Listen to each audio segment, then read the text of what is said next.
হাম উপসর্গে আরও 9 শিশুর মৃত্যু। মাতৃদুগ্ধ পান কমায় দুর্বল হচ্ছে রোগ প্রতিরোধ ক্ষমতা।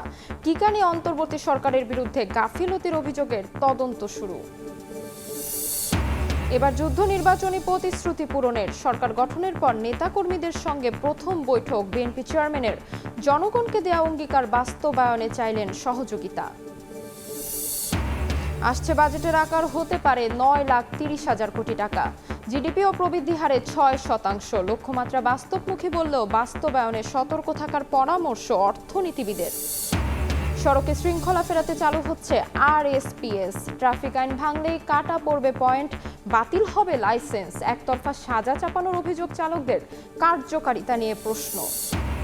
এবং পশ্চিমবঙ্গে ক্ষমতার পালা বদলে সীমান্তে নতুন শঙ্কা। নতুন মুখ্যমন্ত্রীর শপথের পরের দিনই গুলিতে প্রাণ গেল 2 জনের। বুড়িমারিতে অনুপ্রবেশের চেষ্টা।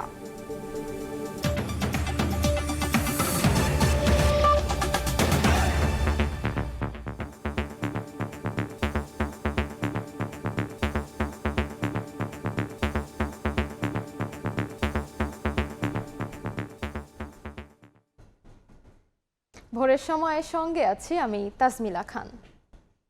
হাম উপসর্গ নিয়ে মারা গেছে আরও 9 শিশু। হাসপাতালে ভর্তি 1,435 জন। রোগ প্রতিরোধ ক্ষমতা কমে যাওয়ায় বাড়ছে জটিলতা। টিকা কার্যক্রম শেষ হওয়ার মাস খানেকের মধ্যে হামের প্রাদুর্ভাব কমে আসবে বলে আশা চিকিৎসকের। হাম ও উপসর্গে মৃত্যুর মিছিল যেন থামছেই না। 2 মাসেও কমেনি হামের প্রাদুর্ভাব। হাসপাতালে কাতরাচ্ছে শত শত আক্রান্ত শিশু। সেবায় ব্যস্ত মা বাবা ও স্বজনরা।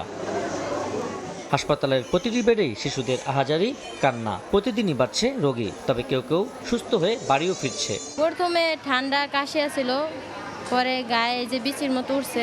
হাসপাতালে নেওয়ার পর নিউমোনিয়া ধরা পড়ছে। ঠান্ডাটা একটু বেশি, তাই ওরা অক্সিজেন দিছে, গ্যাস দিছে। অনেক বাচ্চা আসে তো এর জন্য রাখা হয় না, কারণ তাদের কাছ থেকে জীবাণু ছড়াইতে পারে এর জন্য। ডিএনসিসি ডেডিকেটেড হাসপাতালের পরিচালক বলছেন, বিভিন্ন হাসপাতালের রেফার করা রোগীদের চাপ সামলাতে হিমশিম খাচ্ছেন তারা। যেসব বাচ্চার হামের পাশাপাশি শরীরে অন্য জটিলতা আছে, তাদের বিশেষায়িত হাসপাতালে নেয়ার পরামর্শ দেন তিনি। ঢাকা এবং ঢাকার বাইরে প্রচুর হাসপাতাল এবং ক্লিনিক সমূহ থেকে আমার এখানে রোগী রেফার্ড হয়ে চলে আসতেছে। যে ধরনের বাচ্চাগুলা হাম আছে এবং সাথে তার অন্য আর একটা বা 2টা অসুখ আছে বা কোনো একটা ডিজিজে সে সাফার করছে, এই ধরনের কমপ্লিকেটেড বাচ্চাগুলাকে যে কোনো ধরনের টারশিয়ারি লেভেলের বিশেষায়িত হাসপাতালে বাচ্চাকে চিকিৎসা দিলে সেটা আপনাদের জন্য সবচেয়ে বেশি ভালো হবে। হামের ভ্যাকসিন মোটামুটি আমাদের 95%-এর উপরে বেশি কাভারেজ হয়ে যাবে। তখন থেকে ডেফিনেটলি আমরা আশা করি যে হামের প্রকোপটা অনেকখানি কমে আসবে। সুস্থ শিশুদের হাসপাতালে না নিয়ে আসার পরামর্শও দেন তিনি। দিন দিন বেড়েই চলেছে হাম ও হামের উপসর্গ নিয়ে আসা রোগীর মৃত্যু ও শনাক্তের সংখ্যা। এর মধ্যে নতুন করে দেখা দিয়েছে কিটের স্বল্পতা, যার জন্য শঙ্কা তৈরি হচ্ছে কবে পরিত্রাণ পাবে শিশু ও রোগীর স্বজনরা। আবু সাইদ নিশান, সময় সংবাদ, ঢাকা। দেশে নবজাতককে মায়ের দুধ পান করানোর হার কমেছে 51%, যার প্রভাব পড়ছে শিশুর রোগ প্রতিরোধ ক্ষমতায়। হামের মৃত্যু বাড়ার পেছনে এটিও একটি কারণ বলছেন বিশেষজ্ঞরা। স্বাস্থ্য সচিব জানান, অন্তর্বর্তী সরকারের আমলে টিকা সংগ্রহের গাফিলতির অভিযোগের বিষয়ে শুরু হয়েছে তদন্ত। সারা দেশে এখন হামের প্রাদুর্ভাব, আক্রান্ত ও মৃত্যুর তথ্য আসছে প্রতিদিনই। শিশুদের নিয়ে উৎকণ্ঠায় বাবা মায়েরা। এমন প্রেক্ষাপটে শনিবার হামের প্রাদুর্ভাব ও উত্তরণের পথ নিয়ে গোলটেবিল আলোচনার আয়োজন করে স্বাস্থ্য বিষয়ক সাংবাদিকদের সংগঠন বাংলাদেশ হেলথ রিপোর্টার্স ফোরাম। এতে অংশ নেন দেশের খ্যাতিমান চিকিৎসক,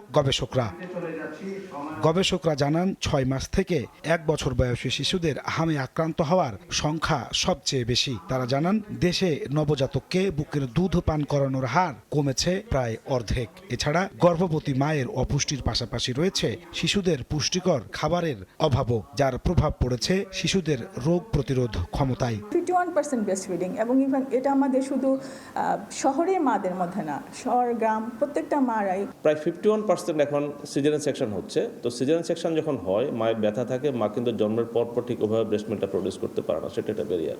ন্যূনতম খাদ্য বৈচিত্র্য যেটুক দরকার ন্যূনতম সেইটুক মাত্র 35% শিশু পায়, আর বাকি যারা থাকছে 65% তারা সেটুকু খাদ্যবৈচিত্র্য পাচ্ছে না। হামের চিকিৎসায় একটি জাতীয় গাইডলাইন প্রণয়নের পরামর্শ দিয়েছেন বিশেষজ্ঞরা। তারা বলেন, শুধু টিকা নয়, খুঁজতে হবে স্থায়ী সমাধানের পথ। কিছু গ্যাপ আছে, এই গ্যাপের মধ্যে একটা হলো যে ন্যাশনাল একটা গাইডলাইন আমরা তৈরি করতে পারতাম, national guideline for management of measles. এই গাইডলাইনটা যদি থাকতো তাহলে অনেক রুগী আমাদের ওখানেই ম্যানেজ হইতো। আইসোলেশনের জন্য আমাদের এখানে এরকম কোনো ব্যবস্থা আমরা করতে পারি নাই, কারণ আমরা তো স্বীকারই করছি না এটা মহামারী। আলোচনায় বারবার উঠে আসে অন্তর্বর্তী সরকারের আমলে টিকা নিয়ে গাফিলতির কথা।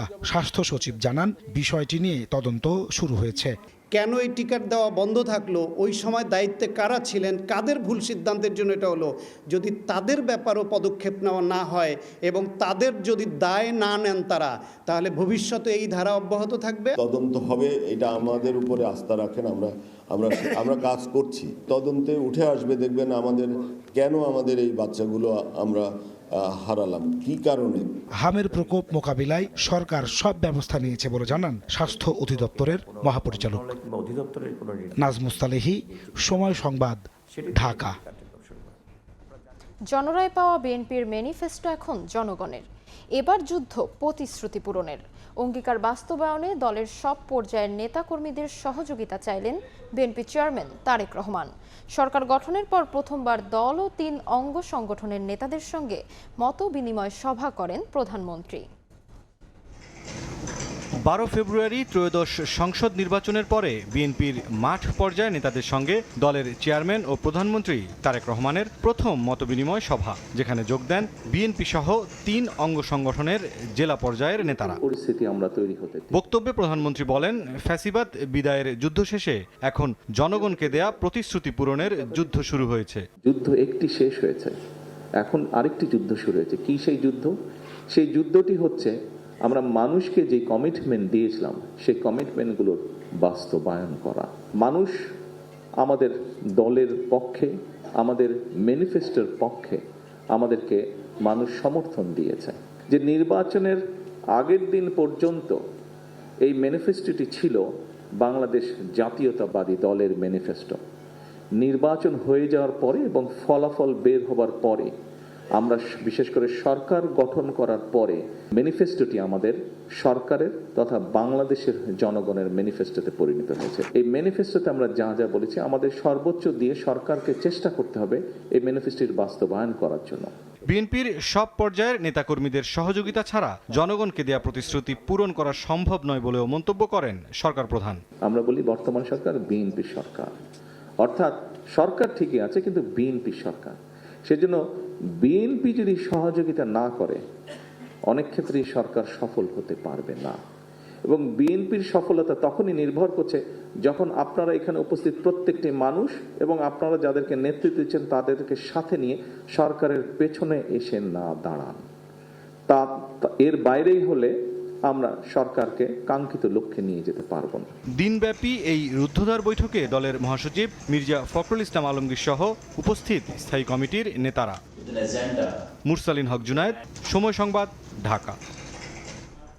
শারীরিক প্রতিবন্ধকতার শিকার কলেজ ছাত্র ওয়াকিবুল ইসলামের তৈরি করা গাড়ি দেখলেন প্রধানমন্ত্রী তারেক রহমান। শনিবার সকালে রাজধানীর তেজগাঁয়ে প্রধানমন্ত্রীর কার্যালয়ে এ পরিদর্শন কার্যক্রম হয়।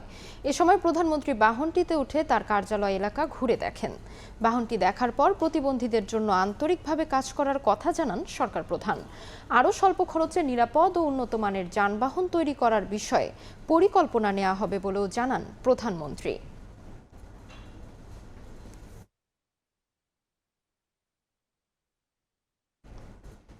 আপন ও সবচেয়ে নিরাপদ আশ্রয়স্থল, নিজে হাজারো ত্যাগ স্বীকার করে সন্তানকে দেয় এগিয়ে চলা শক্তি।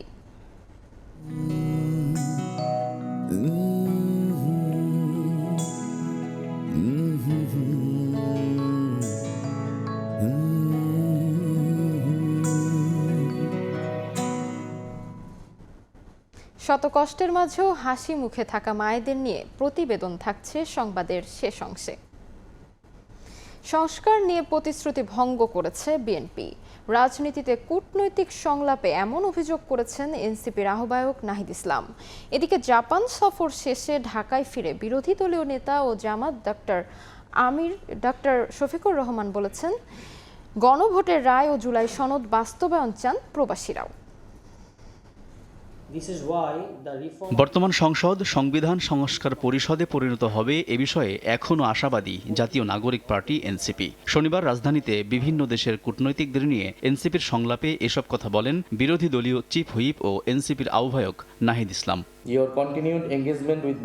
সংস্কার প্রশ্নে বিএনপির বিরুদ্ধে প্রতিশ্রুতি ভঙ্গের অভিযোগ আনেন নাহিদ ইসলাম। বলেন, বিরোধী দলকে রাজপথে নামতে বাধ্য করছে সরকারি দল। সরকার বা বিএনপি একটা ছলচাতুরি করছে। তারা জুলাই সনদকে জুলাই আদেশ বা গণভোটের সাথে একটা বাইনারিতে নিয়ে গেছে এবং তার উপরে স্থান দিচ্ছে। এদিকে 7 দিনের জাপান সফর শেষে শনিবার সকালে দেশে ফিরেছেন জামাতের আমির ডাক্তার শফিকুর রহমান। শাহজালাল বিমানবন্দরে তিনি জানান, দেশের মানুষের পাশাপাশি প্রবাসীরাও গণভোটের রায় ও জুলাই সনদের বাস্তবায়ন চায়। এরা গলায় জড়াইয়ে ধরে বলল, যদি সুস্থ হয়ে ফিরে যাই, জাতির জন্য প্রয়োজন, বারবার লড়াই করব। কিন্তু আমাদের গণভোটের রায় আর জুলাই সনদ দুইটা যেন অক্ষরে বাস্তবায়ন হয়। পশ্চিমবঙ্গে বিজেপির ক্ষমতায় আসা পর্যবেক্ষণ করছে বিরোধী দল বলেও মন্তব্য করেন জামাত আমির। আমরা ইন্ডিয়া সরকারের প্রতি অনুরোধ জানাবো, বিশেষ কোনো ধর্ম, বর্ণ কিংবা গোত্রকে যেন টার্গেট করে কারো কোনো ক্ষতি সাধন করা না হয়। সীমান্তে পুশ ইন নিয়েও বিরোধী দল পর্যবেক্ষণ করছে বলেও এ সময় জানান ডাক্তার শফিকুর রহমান। পুশ ইনের যে বিষয়টা বলেছেন, এটা আরো যাচাই বাছাই করে। আলতাফ হোসাইন, সময় সংবাদ, ঢাকা। জাতীয় স্বার্থ রক্ষা করে উন্নয়নে অগ্রাধিকার দেয়াই বর্তমান সরকারের পররাষ্ট্রনীতির মূল লক্ষ্য বলে জানিয়েছেন প্রধানমন্ত্রীর পররাষ্ট্র বিষয়ক উপদেষ্টা হুমায়ুন কবির। শনিবার বিকেলে গুলশানের একটি হোটেলে আলোচনায় তিনি বলেন, মূলনীতি হবে বাংলাদেশ ফার্স্ট। তবে এর অর্থ কোনো ধরনের বিচ্ছিন্নতা নয়, বরং বিশ্ব ব্যবস্থার সঙ্গে যুক্ত থেকে দেশের স্বার্থকে এগিয়ে নেওয়া। গত প্রায় 2 দশকে দেশ একটি নির্দিষ্ট রাষ্ট্রের ওপর অতিরিক্ত নির্ভরশীল হয়ে পড়ে উল্লেখ করে হুমায়ুন কবির বলেন, যার কারণেই কূটনৈতিক ভারসাম্য নষ্ট হয়েছে। Our foreign policy is based on the aspirations of putting Bangladesh first. Does not mean isolating Bangladesh, prioritizing the national interest and development of the country. We will not be a football between China and India. We can be a referee now and then, but we will not be a football. We can be a referee now and then to ensure that, in terms of as a neutral friend to both. ভোরের সময় আরো থাকছে, নেই খেলার জায়গা, গলির রাস্তায় যেন ভরসা। মাঠ সংকটে ময়মনসিংহ নগরী। পার্ক বিনোদন কেন্দ্রের অভাবে বাড়ছে মোবাইল আসক্তি, বাধাগ্রস্ত হচ্ছে শিশুদের মানসিক বিকাশ। আরএফএল এসডব্লিউআর পাইপি মাপে যা বলে তাই দেয়। RFL SWR pipe and fittings. উত্তরাধিকার সূত্রে পাওয়া অর্থনীতি কাঁধে নিয়ে আগামী অর্থ বছরের জন্য 9,30,000 কোটি টাকার বাজেট ঘোষণা করতে যাচ্ছে বিএনপি সরকার। জিডিপি প্রবৃদ্ধি ধরা হতে পারে 6.5%। এমন আভাসই মিলেছে অর্থ মন্ত্রণালয় থেকে।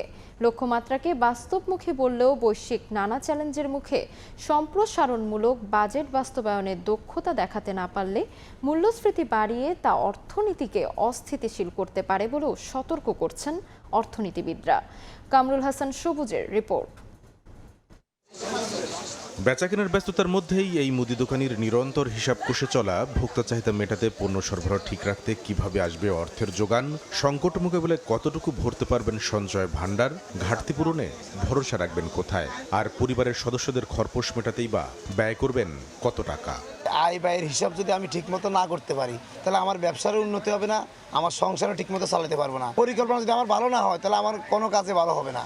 আয় ব্যয়ের হিসাব কষে চলা প্রত্যেক সচেতন মানুষের মতোই আগামী অর্থ বছরে দেশের উন্নয়নে কত টাকা ব্যয়ে কি করা হবে ছক কষে জাতীয় সংসদে সেই বাজেট ঘোষণা হতে যাচ্ছে আগামী 11 জুন। কঠিন সময়ে বাজেট দেওয়ার দায়িত্ব পড়েছে নতুন সরকারের উপর। কঠিন সময় বিশ্ব বাস্তবতায় আছে, আর দেশের কয়েক বছরের অর্থনৈতিক বাস্তবতায় তো কঠিন বটেই। বিএনপি সরকার 2026-27 অর্থ বছরের জন্য 9,30,000 কোটি টাকার বাজেট দিতে যাচ্ছে বলে জানিয়েছে অর্থ মন্ত্রণালয়ের সূত্র, যা চলতি অর্থ বছরের প্রস্তাবিত বাজেটের চেয়ে 1,40,000 কোটি টাকা বেশি। আর জিডিপি প্রবৃদ্ধি ধরা হতে পারে 6.5%। প্রবৃদ্ধি তো আমরা 8% অলমোস্ট চলে গিয়েছিলাম, সেখান থেকে আমরা নেমে গিয়েছি। সেই হিসেবে টার্গেটটা 6.5% অনেক বেশি না। স্বৈরশাসনের অবসান ঘটিয়ে 1991 সালে রাষ্ট্র ক্ষমতায় এসেই ভ্যাট প্রচলন করে রাজস্ব আদায়ে যুগান্তকারী পদক্ষেপের জানান দিয়েছিল বিএনপি। 2 দশক পর দেশ পরিচালনার দায়িত্ব নিয়ে এবারও বাজেটে নতুনত্ব আনবে বলে আশা এনবিআর-এর সাবেক এই চেয়ারম্যানের। বাজেট বাড়াতে হবে। কেন বাড়াতে হবে? যে অর্থনীতিকে চালু করতে হবে, বাজেট বড় করতে হবে, কিন্তু সুশাসনটা তার সাথে থাকতে হবে। তবে হরমুজ প্রণালী ঘিরে মধ্যপ্রাচ্য সংঘাত দীর্ঘ হলে পণ্য ও কাঁচামাল সরবরাহে যে নেতিবাচক প্রভাব পড়বে বিশ্ব অর্থনীতিতে, সেই বাস্তবতায় এই সম্প্রসারণমূলক বাজেট বাস্তবায়নে মুনশিয়ানা দেখাতে না পারলে রিজার্ভের চাপ তৈরি, মূল্যস্ফীতি বৃদ্ধি সহ অর্থনীতি অস্থিতিশীল হয়ে উঠতে পারে বলে সতর্ক করছেন এই অর্থনীতিবিদ। ইলেকশনের 1 সপ্তাহ পরেই তো যুদ্ধ লেগে গেল। এই সরবরাহ সংকট যেখানে থাকে সেখানে সম্প্রসারণমূলক বাজেট দিয়ে সমস্যাটাকে আরো জটিল করে দেওয়া হয়। বাস্তবায়ন হলে এটা যদি উৎপাদন না বাড়ায়, কারণ চাহিদার সংকটে তো উৎপাদন ব্যাহত না, তো টাকাটা বাজারে ঢুকে যাচ্ছে, এর ফলে মূল্যস্ফীতি এমনি খুবই উচ্চ পর্যায়ে আছে, এটার উপর ফার্দার চাপ সৃষ্টি হবে। অর্থ মন্ত্রণালয় সূত্র বলছে, আগামী অর্থ বছরের বাজেট বাস্তবায়নে রাজস্ব আদায়ের লক্ষ্যমাত্রা 6,95,000 কোটি টাকা ধরা হতে পারে। কামরুল হাসান সবুজ, সময় সংবাদ, ঢাকা। আগামী 5 বছরে দেশে 2 কোটি মানুষের কর্মসংস্থান সৃষ্টি করা হবে বলে জানিয়েছেন শিল্পমন্ত্রী খন্দকার আব্দুল মুক্তাদির। শনিবার বিকেলে নীলফামারীর সৈয়দপুরে বেসিক শিল্পনগরী পরিদর্শন শেষে একথা বলেন তিনি। জানান, দেশের বুনিয়াদ ক্ষুদ্র কুটির শিল্প এ খাতের উন্নয়ন বৈষম্য কমাবে, এজন্য সরকার বিনিয়োগের ব্যবস্থা করবে। আমরা আমাদের কাজের মধ্যে যে কয়েকটা অগ্রাধিকার ঠিক করেছি, প্রথম অগ্রাধিকার হলো কর্মসংস্থান সৃষ্টি, এবং ইনশাল্লাহ আল্লাহ তৌফিক দিলে আগামী 5 বছরে আমরা 2 কোটি কর্মসংস্থান সৃষ্টি করব। 5 বছরে যাতে আমাদের পুরনো যে একটা পাইল্ড আপ আনএমপ্লয়েড গ্রুপ এটা এবং আগামী 5 বছরে যারা কাজের বয়সে ঢুকবে, এই উভয়ের অ্যাকোমোডেশন হবে এই কাজ সৃষ্টির মাধ্যমে। Road safety penalty system RSPS apps ভিত্তিক এই সেবায় ট্রাফিক আইন লঙ্ঘন করলেই কাটা পড়বে পয়েন্ট। এভাবে পয়েন্ট শূন্য হয়ে গেলে বাতিল হবে ড্রাইভিং লাইসেন্স। চালকরা বলছেন, যত্রতত্র যাত্রী নামার কারণে নিয়ম ভাঙে বেশিরভাগ সময়। তাই একতরফা চালকদের ওপর সাজা না রেখে যাত্রীদেরও দায়িত্বশীল হওয়ার আহ্বান তাদের। এদিকে ব্যাপক আইন লঙ্ঘনের বাস্তবতায় কার্যকারিতা নিয়ে সংশয়ে বিশেষজ্ঞরা। শফিকুজ্জামান রুবেলের রিপোর্ট, ছবি তুলেছেন সাইফুল ইসলাম। যানজট আর বিশৃঙ্খল সড়ক রাজধানী ঢাকায় যেন নিয়তি। প্রতিদিন নিয়ম ভাঙাই যেন নিয়ম। রাস্তা পারাপার আর যান চলাচল সবই চলে হুড়োহুড়িতে। নিত্যকার এমন দৃশ্য বলে দেয় কতটা অসহায় আমাদের ট্রাফিক বিভাগ। এমন বাস্তবতায় সড়কে চালু হচ্ছে road safety penalty system RSPS। BRT এর এই ডিজিটাল ব্যবস্থা ট্রাফিক আইন ভাঙলেই স্বয়ংক্রিয়ভাবে কাটা হবে ড্রাইভিং লাইসেন্সের পয়েন্ট। সড়ক পরিবহন আইন 2018 অনুযায়ী প্রতিটি লাইসেন্সে রয়েছে 12 পয়েন্ট। নিয়ম ভাঙলে পয়েন্ট কমবে আর শূন্যে পৌঁছলে লাইসেন্স বাতিল। এই ব্যবস্থায় ট্রাফিক পুলিশের হাতে থাকবে স্মার্ট ডিভাইস, যার মাধ্যমে তাৎক্ষণিকভাবে রেকর্ড হবে অপরাধ। অ্যাপ ভিত্তিক সেবা চালু হলে সড়কে চালক ট্রাফিক বাক বিতণ্ডতা কমবে, শৃঙ্খলা ফিরবে যান চলাচলে, বলছেন ট্রাফিক পুলিশ। আমাদের জন্য এটা অনেক বড় সুবিধা হবে, কারণ আমরা তো ফিজিক্যালি মামলা করি, মানুষের সাথে মাঝে ঝামেলা এবং অনেক হ্যারাসমেন্টের শিকার হই। এটা থেকে আমরা একটু মুক্তি পাবো। তবে চালকরা বলছেন, চুক্তিভিত্তিক গাড়ি চললে যাত্রী ওঠানামায় নিয়ম মানা কঠিন। সিঙ্গেলে তাকে নামাইতেই হবে, ওইখানে যে কোনো মূল্যেও তাকে নামাইতে হবে। গাড়ি সারাদিন কষ্ট করে চলে, রাতেবেলা দেই বেতন নাকি 100 টাকা ইনকাম কম দেয়, চাবিটা ছেড়ে দেবো মালিককে করে। টার্গেটে না করে আমাদের যদি মাসিক ভিত্তিতে করে দেওয়া হয়, তাহলে আমাদের জন্য আরো বেটার হবে, আমরা আইনটা সহজে মানতে পারবো। এ বিষয়ে অ্যাপ চালু হওয়ার আগে কথা বলতে চাননি বিআরটি এর চেয়ারম্যান। বিশেষজ্ঞরা বলছেন উদ্যোগটি প্রশংসনীয় হলেও বাস্তবায়ন হতে সমষ্টিগত উদ্যোগ নিতে হবে। যেভাবে আমাদের সড়ক ব্যবস্থাপনা উশৃঙ্খল এবং বিশৃঙ্খল হয়ে গেছে, আমার ধারণা এখানে 95% চালকই নিয়ম মানছে না। তারা ট্রিপ বেসিসে সড়কে বাসগুলি চালাচ্ছে, তাদের কোনো বেতন নাই। তো এই চালক তো আসলে সড়কে নামার পর বেপরা হবে, এটা কিন্তু স্বাভাবিক। উদ্যোগটা অবশ্যই ভালো, কিন্তু একই সাথে আমার সড়কের যে বিশৃঙ্খল পরিস্থিতি, তার যে রুট কজ যেটা আছে, সেই রুট কজেও কিন্তু আমাদের কাজ করতে হবে। ধাপে ধাপে সারা দেশে চালু হচ্ছে আরএসপিএস, যার লক্ষ্য একটাই, নিরাপদ ও শৃঙ্খলিত সড়ক ব্যবস্থা গড়ে তোলা। বিশেষজ্ঞরা বলছেন এ পদ্ধতি আলোর মুখ দেখবে, তবে বাস্তবায়নে কঠোর নজরদারি দরকার। তাহলে কি সড়কের বিশৃঙ্খলা থেকে এবার মুক্তি মিলবে? সময় বলে দেবে এই অবাধ্য চরিত্রগুলোকে কতটা আবদ্ধ করা গেল নিয়মের গণ্ডিতে। শফিকুজ্জামান রুবেল, সময় সংবাদ, ঢাকা। খেলার মাঠ সংকটে প্রাণ চাঞ্চল্য হারাচ্ছে ময়মনসিংহ নগরী। 33টি ওয়ার্ডের নগরীতে খেলার জায়গা না পাওয়ায় শিশু কিশোররা বেড়ে উঠছে হাহাকারে। সিটি কর্পোরেশনে উন্নীত হয় 8 বছর পেরিয়ে গেলেও কোথাও গড়ে ওঠেনি নিজস্ব পার্ক, বিনোদন কেন্দ্র। মোবাইল ফোনের নীল আলোয় আসক্ত হচ্ছে শিশুরা। শেখ মাহবুব আলমের ক্যামেরায় আরও জানাচ্ছেন উবায়দুল হক। ব্রহ্মপুত্রের তীর ঘেঁষে গড়ে ওঠা জনপদ ময়মনসিংহে দিনকে দিন বেড়েছে জনবসতি। আবাসন চাহিদা মেটাতে সবুজ সরিয়ে আকাশ আটকানোর চেষ্টায় ব্যস্ত ভবনগুলো। শহুরে কোলাহলে হারিয়ে যাচ্ছে দুরন্ত শৈশব। 4 দেয়ালের বাইরে এক চিলতে সবুজ যেন সোনার হরিণ। খেলাধুলায় ময়মনসিংহ শহরের অলিগলিতে কোনো রকমে টিকে আছে কৈশোরের প্রাণচঞ্চলতা। খেলার মাঠ নেই, তাই কোথাও গলির রাস্তায় ভরসা শিশু কিশোরদের, আবার কোথাও রেল লাইনের পাশে ময়লা আবর্জনা আর ঝোপঝাড় সরিয়ে তারা মেতেছে খেলাধুলায়। পরিকল্পনার মানদণ্ড অনুযায়ী ঘনবসতিপূর্ণ নগর এলাকায় প্রতি 3 থেকে 5 হাজার মানুষের জন্য একটি করে খেলার মাঠ থাকার কথা। কিন্তু প্রথম শ্রেণীর পৌরসভা থেকে ময়মনসিংহ সিটি কর্পোরেশন উন্নীত হওয়ার 8 বছর পেরিয়ে গেলেও এই সিটি কর্পোরেশনের 33টি ওয়ার্ডের কোথাও নিজস্ব কোনো খেলার মাঠ নেই। ফলে শিশু কিশোররা এমন ঝুঁকিপূর্ণ পরিবেশে কিংবা ভার্চুয়াল জগতে সীমাবদ্ধ হয়ে পড়ছে। বাসায় বসে কি করব, বিকালবেলা আমাদের তো খেলতে ইচ্ছে করে, আমরা রাস্তায় এই জন্য খেলি। মাঠে তো আমরা মাঠেই খেলতাম, কিন্তু এখন তো মাঠ নাই, রাস্তায় খেলতে হয়। আমরা মাঝে মাঝে বকাও খাই যে এখানে খেলা যাবে না। অনেক ঝোপঝাড় আসলো, ওইখানে আমরা পরিষ্কার করে আর কি এখানে খেলার মতো আপাতত পরিবেশ বানাই নিছি। আসলে আমরা যে মোবাইল আসক্ত হয়েছি, এটার একটা কারণ আছে। আমরা যদি খেলার মাঠ পাইতাম তাহলে আমরা খেলতাম। নগরীতে হাঁটাহাঁটি, শরীর চর্চার স্থান কিংবা একটু বুক ভরে শ্বাস নেওয়ার জন্য এই নগরবাসীর একমাত্র ভরসা ব্রহ্মপুত্র নদের পাড়ের জয়নুল আবেদিন পার্ক। ছুটির দিন কিংবা উৎসবে এই এক চিলতে জায়গাতেই ভেঙে পড়ে পুরো নগরের মানুষ। আমরা শহরে একদম বদ্ধ অবস্থায় আছি, নিঃশ্বাস ফেলার একটু জায়গা নাই। প্রশস্ত পরিসর যেখানে শিশু মন বিকশিত হবে, এই ধরনের যদি কর্মকাণ্ড নজর দেয়, আমি মনে করি ময়মনসিংহের নাগরিক হিসাবে আমরা আরও বেশি উপকৃত হব। বিশেষজ্ঞরা বলছেন খেলার মাঠ আর বিনোদন কেন্দ্রের অভাবে বাধাগ্রস্ত হচ্ছে শিশুদের শারীরিক ও মানসিক বিকাশ। নগরবিদরা বলছেন ময়মনসিংহ সিটিতে ন্যূনতম 37টি খেলার মাঠ দরকার। খেলার মাঠে খেলতে হবে, হাঁটুতে 2-1টা ঘষা লাগবে, এভাবেই তো আমরা শিখেছি। কিন্তু এখন তো ছেলেমেয়েরা সেই খেলার সুযোগ পাচ্ছে না। শুধু তাদের পড়াশোনার দিকে মনোযোগ দিলে হবে না, তাদের স্বাস্থ্য, তার মনের স্বাস্থ্য, এটা দেখতে হবে। পরবর্তী প্রজন্ম যেন অসুস্থ না হয়ে পড়ে, সেটাকে কভার করার জন্য, সেটাকে রিকভার করার জন্য আমাদের উচিত হবে আমাদের শহর জুড়ে বিস্তৃতভাবে মাঠ পরিসর তৈরি করা। তবে আশার কথা শুনিয়েছেন নগর প্রশাসক, জানিয়েছেন পরিকল্পনার কথাও।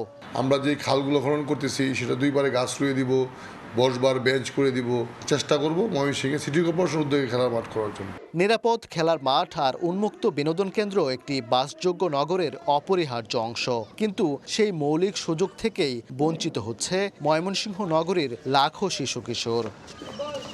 ওবায়দুল হক, সময় সংবাদ, ময়মনসিংহ। ভোরের সময় আরও থাকছে। বিচার শূন্য সিলেটের 8 আদালত, স্থবির হয়ে পড়েছে মামলা কার্যক্রম। ভোগান্তিতে বিচার প্রার্থীরা, দ্রুত নিয়োগের মাধ্যমে কার্যক্রম সচলের দাবি ভুক্তভোগীদের। আরএফএল ওয়াটার পাম্পের রোটর এখন আরো উন্নত আর বিদ্যুৎ সাশ্রয় হয় 20% পর্যন্ত। উজানে বৃষ্টিপাত কমে আসলেও হাওরগুলোর পানি খুবই ধীর গতিতে কমছে। এখনও কোমর সমান পানিতে ধান কাটছেন কৃষক। ভেজা ধান শুকাতে ব্যস্ত হাওরের মানুষ। নৌকার পর নৌকা ভেজা ধান। নিজের নৌকা না থাকায় ধানের বিনিময়ে নৌকা ভাড়া করে ধান পাড়ে তুলছেন কৃষক। টানা বৃষ্টি শেষে রোদের দেখা মেলায় বিস্তীর্ণ মাঠে ধান শুকাতে ব্যস্ত হাওরের মানুষ। কিশোরগঞ্জের বিভিন্ন হাওরে জলাবদ্ধ জমির ধান কেটে সড়ক ও উঁচু জায়গায় মাড়াইয়ের পর শুকানো হচ্ছে। উৎপাদন খরচ মেটাতে জমির পাশে কম দামে ভেজা ধান বিক্রি করে দিচ্ছেন অনেক কৃষক। পানির তলে আবারের তলে ব্যাগ ধান ভরে লইছে, কেউ কাটছে কেউ কাটছে না। আমরা কিছু কাটছি, কিছু কাটতে আনছি, ফস্তা যায় কমাইতে যায়। ধানগুলা এই যে পানির তলে ভরে যায়, কালার নষ্ট হয়েছে বা অনেক ক্ষতিগ্রস্ত হয়েছে, এই জন্য আরো ধানের দর পাইতেছে না। এদিকে এখনো নামেনি মৌলভীবাজারের হাওরের জলাবদ্ধতার পানি। কোমর জলে নেমে ধান কাটছেন কৃষক। কষ্টের ফসল ঘরে তোলার আপ্রাণ চেষ্টায় তারা। টানা বৃষ্টিতে পানিতে নিমজ্জিত মৌলভীবাজারের হাওরের ৪,৫০০ হেক্টর জমির বোরো ধান। মানুষ যখন কাটতেও চায় না, কই ঠান্ডা লাগি যাইব আর ঝুঁকে ধরে যা পারিয়ারি কাটমু আনাইলে তো ফাটনিয়ে নিল। নেত্রকোনায় এবারের ভারী বর্ষণে ১৭,০৪৮ হেক্টর জমির ধান নষ্ট হয়ে গেছে। মজুরি বেশি দিয়েও শ্রমিক না পাওয়ায় কাটা যাচ্ছে না অধিকাংশ ধান। এতে চরম ভোগান্তিতে পড়েছেন হাওরের কৃষক। নাজমুল হাসান পুলক, সময় সংবাদ। চলতি মাসে বৃষ্টি আর জলাবদ্ধতায় মৌলভীবাজারে ৮২ কোটি টাকা মূল্যের ধান নষ্ট হয়েছে। এমন লোকসানে দিশেহারা কৃষকেরা। তবে কৃষি বিভাগ বলছে শীঘ্রই তালিকা তৈরি করে ক্ষতিগ্রস্ত কৃষকদের সহযোগিতা করা হবে। শাওলিদুর রহমানের পাঠানো তথ্য ও মোহাম্মদ ইয়ারুপ আহমেদের ছবি নিয়ে রিপোর্ট। হাওরের বিস্তীর্ণ এলাকা জুড়ে জলাবদ্ধতা, ডুবে থাকা ধান গাছে ধরেছে পচন। গত সপ্তাহের টানা বৃষ্টিতে মৌলভীবাজারের হাইল, কাইনজার, হাকালুকি সহ সব হাওরের বেশিরভাগ জমির ধান ক্ষতিগ্রস্ত। কৃষকরা বলছেন অনেক ধান নষ্ট হয়ে গেছে। এখন যেসব ধান কাটা হচ্ছে সেগুলো থেকে পচা দুর্গন্ধ ছড়াচ্ছে। কিছু ধান ভালো থাকলেও রোদের অভাবে শুকাতে না পারায় তাও নষ্ট হয়ে যাচ্ছে। তলিয়ে থাকা জমি থেকে কিছু ফসল রক্ষা করার আশায় এখন ধান কাটছেন তারা। অনেক লাখ লাখ খেতি জমি ফাইনে ডুবে গেছে। ডুবার কারণে মানুষের ধান উঠাইতে পারছে না। 40 মণ ধান গেরা আইছে, তা চাউল হইতো না। এখন তো আর কিতা করবার, সব তলিয়ে গেছে। আর যেগুলা তুলিয়ে আনছিলাম ওগুলা তো আর পাওয়ার আশা নাই, গেরা হয়ে গেছে। আমার রাজ্যের টাকা ঋণ হয়ে গেছে, গেরিয়া গরিব মানুষের আইনা তাহলে ধরছে। সরকারি নির্দেশে এরই মধ্যে ক্ষতিগ্রস্ত কৃষকদের তালিকা তৈরি করেছে কৃষি বিভাগ। তবে তালিকার বাইরে থেকে যাওয়ার অভিযোগ অনেক কৃষকের। পর্যবেক্ষণ করতে গিয়ে দেখেছি প্রায় ১০০ কোটি টাকার মতো কৃষকের ফসলের ক্ষতি হয়েছে। কৃষি বিভাগ বলছে শীঘ্রই যথাযথ তালিকা করে ক্ষতিগ্রস্ত কৃষকদের সহযোগিতা করা হবে। ক্ষতিগ্রস্ত কৃষকের তালিকা প্রণয়নের কাজ চলছে। আমরা তালিকা ধরে কৃষকদেরকে অবশ্যই সরকারি সহায়তা দেব এবং মাননীয় প্রধানমন্ত্রীর নির্দেশ মোতাবেক আমাদের সেই প্রণোদনার কাজ আমরা বাস্তবায়ন করব। মৌলভীবাজারের হাওর এলাকায় এবার বোরো মৌসুমে ৬২,৪০০ হেক্টর জমিতে ধান চাষ করা হয়েছে। উৎপাদনের লক্ষ্যমাত্রা ২,৮১,২৫০ মেট্রিক টন। সময় সংবাদ, মৌলভীবাজার। হাওরে জলাবদ্ধতায় ক্ষতিগ্রস্ত কৃষকদের তালিকা করে সহযোগিতার আশ্বাস দিয়েছেন কৃষিমন্ত্রী। দুপুরে ব্রাহ্মণবাড়িয়ার মেদির হাওর এলাকা পরিদর্শন করে এই আশ্বাস দেন তিনি। এদিকে বন্ধ থাকা চিনিকলগুলো সরকার পুনরায় চালু করতে চায় বলে জানিয়েছেন শিল্পমন্ত্রী। আর রেলওয়ের দখলকৃত জায়গা উদ্ধারে নির্দেশনা দেওয়া হয়েছে বলে জানিয়েছেন রেলপথ প্রতিমন্ত্রী হাবিবুর রশিদ। গত সপ্তাহে টানা বৃষ্টিতে তলিয়ে যায় বিস্তীর্ণ হাওর অঞ্চল, নষ্ট হয় পাকা ধান। এখনো সোনালী ফসল ঘরে তুলতে পারেননি অনেক কৃষক। শনিবার ব্রাহ্মণবাড়িয়ার মেদির হাওর এলাকা পরিদর্শন করেন কৃষিমন্ত্রী মোহাম্মদ আমিনুর রশিদ। কৃষকদের সঙ্গে কথা বলেন তিনি। ক্ষতিগ্রস্তদের তালিকা করে সহযোগিতার আশ্বাস দেন মন্ত্রী। মাননীয় প্রধানমন্ত্রী আপনাদের হাওর অঞ্চলের কৃষকদের জন্য উনার এই ক্ষতি পুষিয়ে নেওয়ার জন্য আমরা একটা প্রোগ্রাম তৈরি করছি। ওই প্রোগ্রামের কাজ চলতেছে। পঞ্চগড়ে চিনিকল পরিদর্শন করেন শিল্পমন্ত্রী খন্দকার আব্দুল মুক্তাদির। আখ চাষীদের সঙ্গে মতবিনিময় সভা করেন তিনি। বন্ধ থাকা চিনিকলগুলো পুনরায় সরকার চালু করতে চায় বলে জানান মন্ত্রী। সমস্ত বন্ধ মিল চালু করা আমাদের লক্ষ্য, এই সরকারের লক্ষ্য। যে উপায়ে প্রতিষ্ঠানগুলি লাভজনকভাবে চালু করা যায়, দেশের স্বার্থ রক্ষিত হয়, তার সম্ভাব্য সবটি বিকল্প আমরা খতিয়ে দেখব। মাগুরার মোহাম্মদপুর উপজেলার নির্বিষখালী খাল খননের কার্যক্রম ঘুরে দেখেন সংস্কৃতি মন্ত্রী নিতাই রায়চৌধুরী। পরে এক প্রসঙ্গে তিনি বলেন, বিগত আওয়ামী লীগ সরকার অপসংস্কৃতি দিয়ে দেশের সংস্কৃতিকে ধ্বংস করেছে। বিদেশি নতুন কুদ্দন অপসংস্কৃতি এই জায়গায় সবসময় এইগুলো দেখানো হয়েছে। দেশীয় সংস্কৃতি ধ্বংস করেছে। প্রকৃত শিক্ষা ব্যবস্থা শিক্ষা ফিরে আনতে চাই, আমরা সংস্কৃতির মান উন্নয়ন করতে চাই। এছাড়া সিলেট রেলওয়ে স্টেশন পরিদর্শন করেন রেলপথ প্রতিমন্ত্রী হাবিবুর রশিদ। জানান, রেলওয়ের দখল করা জায়গা উদ্ধারে এরই মধ্যে নির্দেশনা দেয়া হয়েছে। রেলের যে সকল জমি বেদখল হয়েছে সেগুলিকে আমরা দখলমুক্ত করার জন্য কিন্তু আমরা নির্দেশনা দিয়েছি এবং সেই নির্দেশনাগুলি আমার মনে হয় যে একেবারে মাঠ পর্যায়ে চলে আসবে। প্রধানমন্ত্রীর ঘোষণার পর Sylhet Dhaka Chattogram rail line dual gauge করতে সমীক্ষা চলছে বলেও জানান রেলপথ প্রতিমন্ত্রী। আহসানুল করিম, সময় সংবাদ। আগামী বর্ষায় চট্টগ্রামের জলাবদ্ধতা ৭০ থেকে ৮০% কমে আসবে বলে জানিয়েছেন সিটি কর্পোরেশনের মেয়র ডাক্তার শাহাদাত হোসেন। শনিবার সকালে চট্টগ্রাম প্রেস ক্লাব আয়োজিত নাগরিক দায়বদ্ধতা বিষয়ক সেমিনারে তিনি কথা বলেন। এ সময় জলাবদ্ধতা কমাতে জনগণকে সচেতন হওয়ার তাগিদ দেন মেয়র। যে খালগুলো বাদ ছিল ৩৬টা খালের মধ্যে হিজরা খাল, জামাল খান খাল, রামপুরা খাল, তারপর ওই যে মোহনার বামনশাহী খাল, এগুলি তারা এখন আর কাজ করবে না। এগুলো কখন করবে? এগুলো বর্ষাকাল শেষ হয়ে নভেম্বরের পরে তারা আবার ধরে তারা কমপ্লিট করবে। এবার বর্ষাকালে ইনশাআল্লাহ ৭০ থেকে ৮০% জলাবদ্ধতা মুক্ত শহর আপনারা উপহার পাবেন। বিশ্বখ্যাত ব্র্যান্ডের অর্ডার দখলে নিতে চট্টগ্রামের 4টি পয়েন্টে বহুতল ভবনে অন্তত 25টি কারখানা নিয়ে গার্মেন্টস জোন গড়ে তুলতে চায় বিজিএমইএ। কমপ্লায়েন্স জটিলতা এড়াতে ফ্লোর স্পেসের পাশাপাশি বিদ্যুৎ জেনারেটর, গ্যাস এবং অগ্নি নির্বাপক ব্যবস্থা সহ সব ধরনের সুবিধা থাকবে এসব ভবনে। সাখাওয়াত টিপুর ক্যামেরায় বিস্তারিত জানাচ্ছেন কমল দে। নানা সংকটে হাতছাড়া হওয়া বিশ্বখ্যাত ব্র্যান্ডের অর্ডার ফের দখল করতে চায় চট্টগ্রামের পোশাক কারখানাগুলো। সে লক্ষ্যে যুক্ত থাকা গার্মেন্টসকে সচল করতে একগুচ্ছ পরিকল্পনা নিয়েছে বিজিএমইএ। পরিকল্পনার অংশ হিসাবে নগরীর মুরাদপুর, বায়েজিদ, বহদ্দারহাট এবং আগ্রাবাদে পরীক্ষামূলকভাবে তৈরি করা হবে একাধিক বহুতল ভবন।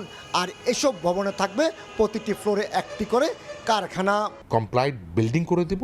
ওখানের মধ্যে যেমন আপনি যখন একটা ফ্লোরে থাকেন আপনার জেনারেটর অনেক কস্টলি থাকে, এই এক্সপেন্সগুলো কমন থাকবে। প্রতিটি কারখানায় সর্বনিম্ন 600 থেকে সর্বোচ্চ 1000 শ্রমিকের হবে কর্মসংস্থান।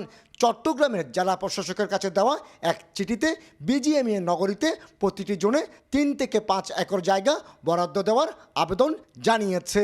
বড় বড় যে ব্র্যান্ডগুলির কাজ এরা এখন করতে পারতেছে না, ওই ব্র্যান্ডগুলির কাজ করা এরা করতে পারবে এবং ওই কাজগুলি করলে তাদের ডেফিনেটলি আরও নতুন নতুন উদ্যোক্তাও কিন্তু এই জায়গার মধ্যে কিন্তু আসার জন্য চেষ্টা করবে। স্বাধীনতা পরবর্তী চট্টগ্রাম থেকেই তৈরি পোশাক রপ্তানি শুরু, কিন্তু নানামুখী সংকটে গত 4 দশকে রপ্তানি 40% থেকে কমে 9% দাঁড়িয়েছে। আর কারখানা কমে গেছে অন্তত 200-র বেশি। চট্টগ্রামে হলো যে এই এক্সপোর্ট বিজনেসের জন্য একান্ত ভাইয়েবল হাব, কেননা সারা পৃথিবীতে বন্দর ঘেঁষে আশেপাশে হয় এই ইন্ডাস্ট্রি, এক্সপোর্ট ইন্ডাস্ট্রিগুলো ডেভেলপ করে। চট্টগ্রামে 2টি ইপিজেড এবং নগরীর বিভিন্ন স্থানে গার্মেন্টসের কারখানা রয়েছে 400-র বেশি। কমল দে, সময় সংবাদ, চট্টগ্রাম। সম্প্রচার সংশ্লিষ্ট খাতের উন্নয়নে সরকার সব ধরনের সহযোগিতা করবে বলে আশ্বাস দিয়েছেন ডাক, টেলিযোগাযোগ ও তথ্য প্রযুক্তি মন্ত্রী ফকির মাহবুব আনাম। শনিবার বিকেলে সম্প্রচার প্রযুক্তি পণ্য প্রদর্শনীর সমাপনী দিনে তিনি এ আশ্বাস দেন। মূলধারার গণমাধ্যমের কন্টেন্ট পাইরেসি বন্ধ করে সম্প্রচার খাতকে সুরক্ষা দেওয়ার দাবি জানিয়েছেন কোঅপ সভাপতি। প্রযুক্তি খাতে দেশীয় উদ্ভাবন, ডিজিটাল সেবা ও সম্প্রচার খাতকে আরও এগিয়ে নিতে আয়োজন করা হয় সম্প্রচার প্রযুক্তি পণ্যের প্রদর্শনী। এখানে প্রযুক্তি খাতের অনেকগুলা স্টল এসছে চায়না, ইন্ডিয়া থেকে। বাংলাদেশীয় অনেক উদ্যোক্তা এসছেন। কেবল অপারেটর্স অ্যাসোসিয়েশন অব বাংলাদেশ কোয়াবের উদ্যোগে রাজধানীর ইন্টারন্যাশনাল কনভেনশন সিটি বসুন্ধরায় আয়োজিত 3 দিনব্যাপী এই প্রদর্শনী শেষ হয় শনিবার। কানেক্টিভিটির প্রযুক্তিতে মোটামুটি সব প্রযুক্তি এখন বাংলাদেশে অ্যাভেলেবেল। উন্নত প্রযুক্তি ব্যবহারের মাধ্যমে আন্তর্জাতিক মানের সম্প্রচার সেবা নিশ্চিত করতে এই আয়োজন বড় ভূমিকা রাখবে বলে প্রত্যাশা আয়োজক সংগঠনের। প্রতিষ্ঠিত সরকারকে পেয়েছি, হ্যাঁ, সরকারের কাছে আমাদের যে দাবি দাওয়াগুলো ছিল সেগুলোকে তুলে ধরতে সক্ষম হয়েছি। আইসিটি মিনিস্টার এসেছেন, তাকে আমরা আমাদের যে ব্যবসায়িক অন্তরায় সেই পাইডিসি নিয়ে আমরা কথা বলেছি এবং পাইরেসি বন্ধের ব্যাপারে উনি আমাদের আশ্বস্ত করেছেন। মূলধারার গণমাধ্যমের কন্টেন্ট পাইরেসি বন্ধ করে সম্প্রচার খাতকে সুরক্ষা দিতে সরকারের কাছে দাবি জানান কোয়াব সভাপতি। আমাদের এই মেলার আয়োজনের মূল উদ্দেশ্যই হলো নতুন প্রযুক্তির সাথে আমাদের যারা উদ্যোক্তা আছেন তাদেরকে পরিচিত করিয়ে দেওয়া, আধুনিক প্রযুক্তির সাথে নিজেদেরকে কিভাবে খাপ খাইয়ে নেবে এবং সেই প্রযুক্তি গ্রহণ করে গ্রাহকদেরকে কিভাবে উন্নত সেবা প্রদান করবে সেই লক্ষ্যকে সামনে রেখে আমাদের মূলত এই আয়োজন। সমাপনী অনুষ্ঠানে প্রধান অতিথির বক্তব্যে প্রযুক্তি ব্যবহারের নৈতিকতা, গ্রাহকের তথ্য নিরাপত্তা এবং মানসম্মত সেবা নিশ্চিত করতে সরকার ব্যবসায়ীদের সহযোগিতা করবে বলে জানান ডাক, টেলিযোগাযোগ ও প্রযুক্তিমন্ত্রী। IPTV, fibre to the home এবং কৃত্রিম বুদ্ধিমত্তার ব্যবহার, কন্টেন্টের বৈচিত্র্যতা ও মান বজায় রাখা জরুরি। এবং তৃতীয়ত, আন্তর্জাতিক অংশীদারিত্ব গড়ে তোলা, যাতে বাংলাদেশ বিশ্বের বিভিন্ন দেশের সাথে প্রতিযোগিতায় অবতীর্ণ হতে পারে। এবার এক্সপোতে দেশি বিদেশি 67 প্রতিষ্ঠান সর্বাধুনিক কেবল টিভি, ব্রডকাস্টিং, যোগাযোগ প্রযুক্তি ও সেবা প্রদর্শন করে বলে জানিয়েছে মন্ত্রণালয়। তোফাজ্জল হোসাইন, সময় সংবাদ, ঢাকা। বিগত সরকার আইন করে আবাসন খাতে বৈষম্য তৈরি করেছিল। সেই ভুল নীতির ভুক্তভোগী হয়েছেন ক্রেতা, ভবন মালিক ও অনেক রিয়েল এস্টেট কোম্পানি। এমন অভিযোগ করেছেন আবাসন ব্যবসায়ীদের সংগঠন রিহাবের সভাপতি ডাক্তার আলী আফজাল। শনিবার রাজধানীর বসুন্ধরা আবাসিক এলাকায় কিউব উচ্ছ্বাস নামে ভবন নির্মাণে উদ্বোধনী অনুষ্ঠানে একথা বলেন তিনি। রিহাব সভাপতি বলেন, এক দেশে এক নীতির পরিবর্তে বিগত সরকার গুটি কয়েক মানুষকে সুবিধা দিতে এলাকাভেদে রাজধানীতে ভবনের উচ্চতা নির্ধারণ করে দিয়েছিল, যা সম্পূর্ণ অযৌক্তিক। বৈশ্বিক পরিস্থিতি, মধ্যপ্রাচ্য যুদ্ধ ও সরকারি সেবার দীর্ঘসূত্রিতায় আবাসন খাত ধুঁকছে। এ থেকে উত্তরণে সরকারের সহযোগিতা প্রয়োজন। অনুষ্ঠানে রিহাব সদস্যদের সততার সঙ্গে ব্যবসা করার আহ্বান জানান সংগঠনটির জ্যেষ্ঠ সহসভাপতি আব্দুর রাজ্জাক। এ সময় রিহাবের সাবেক সভাপতি ওয়াহিদুজ্জামান ও সাবেক সিনিয়র সহসভাপতি লিয়াকত আলী ভূঁইয়া সহ বিশিষ্টজনরা উপস্থিত ছিলেন।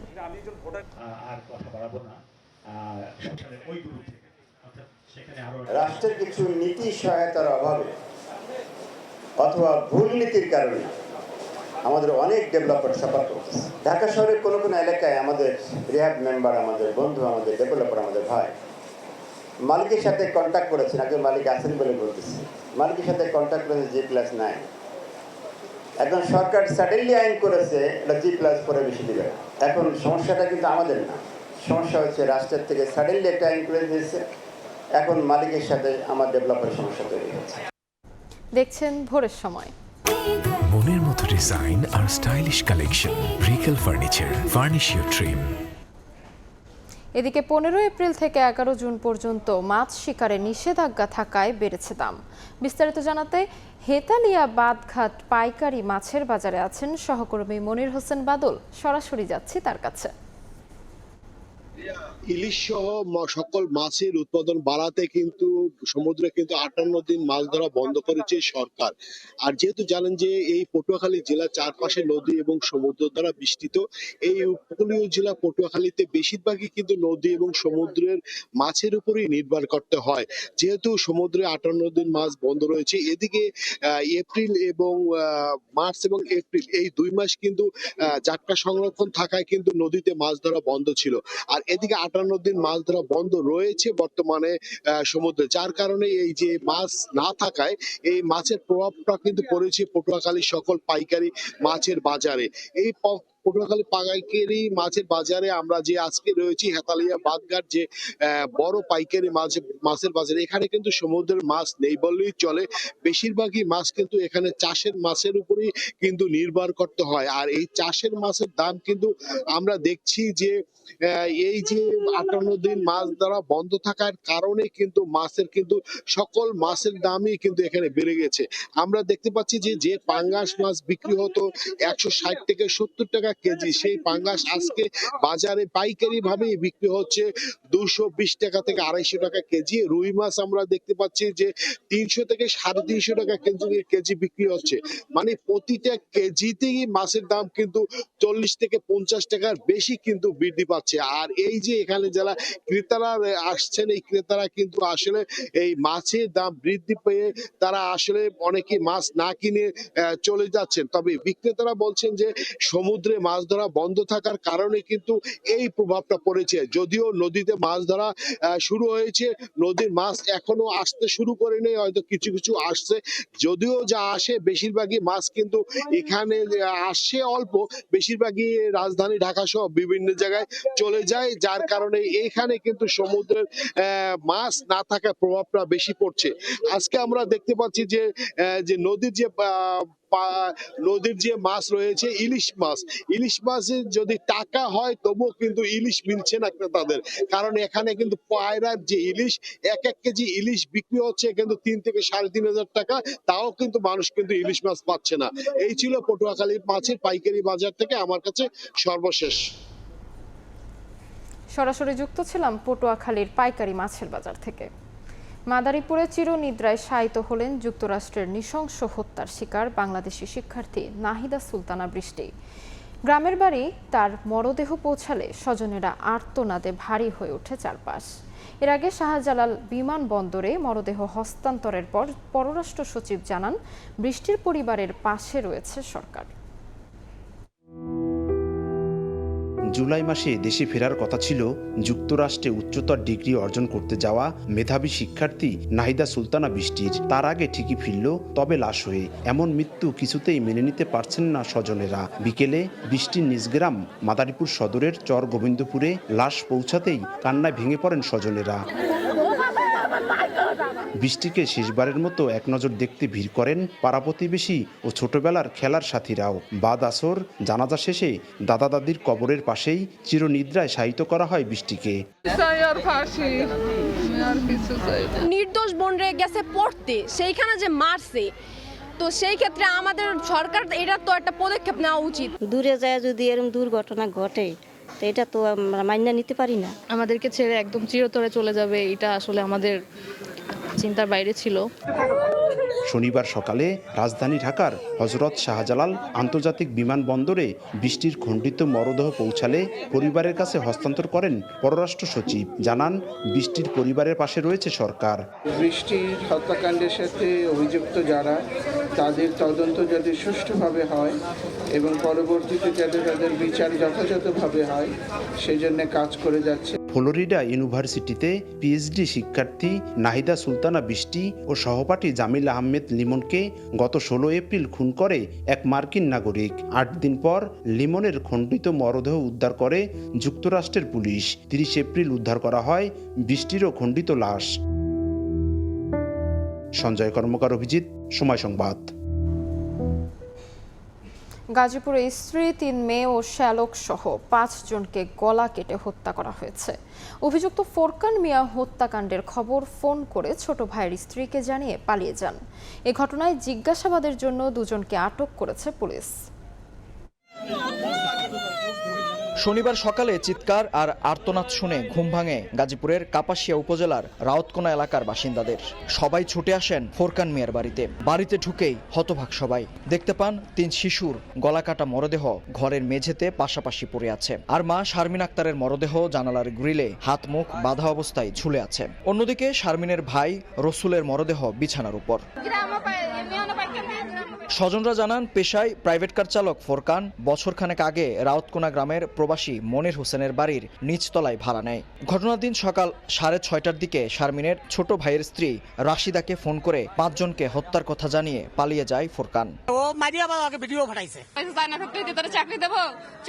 স্ত্রীর বিরুদ্ধে থানায় এর আগে 10 লাখ টাকা আত্মসাতের অভিযোগ করেছিল অভিযুক্ত ফোরকান হোসেন। একই সঙ্গে অভিযোগপত্রে স্ত্রীর পরকীয়ার বিষয়টিও উল্লেখ করেছিল সে। তাদের মধ্যে পারিবারিক বিভিন্ন বিষয়াদি নিয়ে কলহ হচ্ছিল, এটা আমরা প্রাথমিকভাবে জানতে পেরেছি এবং আমরা ধারণা করছি এই কলহের কারণে এই ঘটনাটি ঘটে থাকতে পারে। তদন্ত কার্যক্রম অব্যাহত আছে, আপনারা জানতে পারবেন। তদন্তের সাথে এখন কিছু বলা যাচ্ছে না। এই ঘটনায় জিজ্ঞাসাবাদের জন্য 2 জনকে আটক করেছে পুলিশ।